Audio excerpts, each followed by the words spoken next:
So you talked about the spirituality of the mountain in and of itself, but did you actually bring anything spiritual to the mountain? Were there any Shabbatot or festivals that you experienced on the mountain? Yeah, well, it's funny you ask, because while we were there, it was Pesach.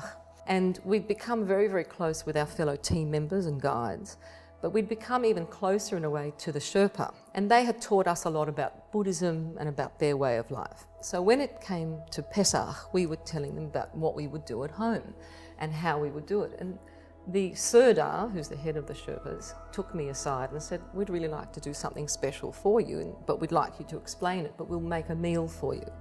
So they boiled the eggs, they made matzahs for us, so it was like the chapatis that they use, because matzah is flour and water, but it hasn't risen. So the chapatis are flash, so they made it kind of in sort of squares. And we had sort of a festive plate, you know, like the Seder plate. They had brought vac-packed lamb from New Zealand. So we had, you know, our shank bone, and we had a salt water. We actually had a festive meal, and Nikki and I explained what Seder was.